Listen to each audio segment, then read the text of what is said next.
Has someone ever told you you've changed and said it like it was supposed to hurt?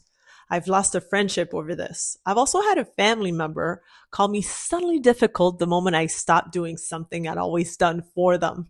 So in this video, I'm going to give you a simple test to know if you're actually hurting someone or if you're just no longer available for a role you never agreed to play.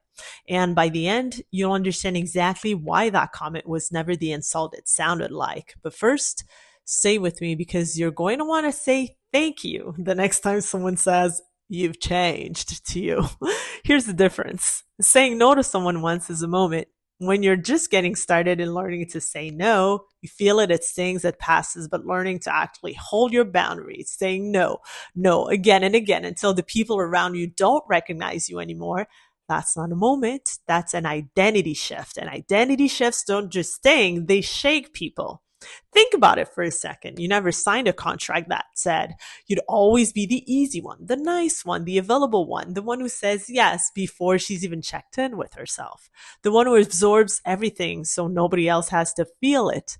Nobody handed you that contract and asked you to sign it, but you lived by it for so many years that everyone around you started acting like you did sign it, like it was binding, like it was who you actually are instead of what you've just been doing. There's one friend I lost because I stopped coming to save her in the middle of the night when she called me with relationship problems. She didn't know what to do anymore because I stopped picking up the phone at 1 a.m. I've seen it with another friend too. She ended up breaking up with a longtime partner because the version of her that never pushed back was the only version he'd ever known. And once he changed, he was suddenly negotiating with someone new. It didn't hold for long after that. So let's go back to that supposedly contract that you never signed. These people are lost because it seems like you're breaking that contract. You're becoming a stranger to them. They thought they knew you. They're questioning your behavior, and sometimes they're judging you for it. That's the part nobody prepares you for. Not the guilt of the no, but the disorientation everyone else feels when the person who never had boundaries suddenly does. Let's be honest about something. Overcorrecting, being the walls instead of boundaries just to prove a point will cost you friendships.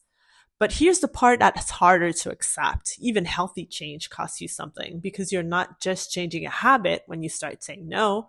You're changing the entire system of a relationship, and systems don't like being changed, even when the change is good. Here's what we actually know about why friendships end when someone changes.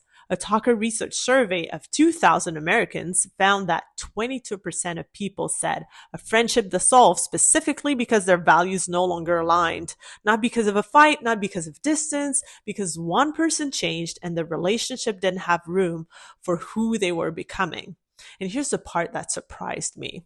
A separate survey found that more than half of people, 52%, said they've tried to quietly exit a friendship instead of having the hard conversation. Just pulling away, making excuses, letting it fade, rather than saying the honest thing out loud. Which means most people never even get to what you're doing right now. They avoid the discomfort completely. You're not avoiding it. You're standing in it. That's exactly why it feels so much bigger. That shows up in real ways. I've watched someone slowly stop texting back because I stopped engaging in conversations that were only about complaining. I could feel those conversations left me depleted because they weren't going anywhere productive. Or when a family member tells you in one way or another that they like the old version of you better, and that happens every time you make a decision that helps you grow. I had to deal with that so many times. This famous line, "You've changed," said like it's an accusation instead of what it actually is. True. The coworker who used to hand you all the extra projects without asking because you never said no and now finds out that you're difficult to work with.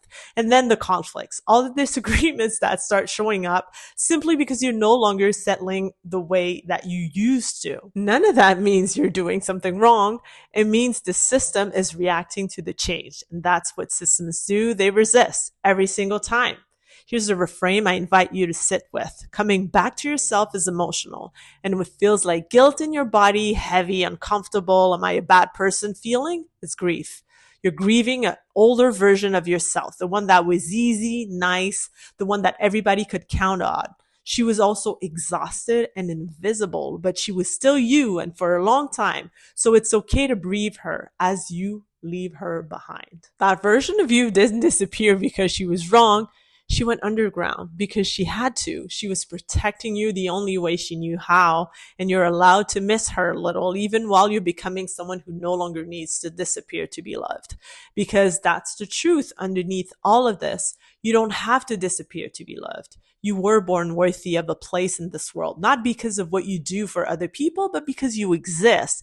That was true before the people pleasing started, and it's still true now. Has someone ever told you you've changed and you weren't sure if it was a compliment or an accusation? Tell me in the comments. I want to know what that moment looked like for you. There comes a time when you have to know the difference between healthy growth and just hurting people on purpose. Here's the test, but let me give you some context first. There was one relationship I kept wanting to walk away from because the emotions ran so high. I kept putting the other person first, trying to anticipate their reaction instead of just deciding I was done. And that relationship had been unhealthy for years.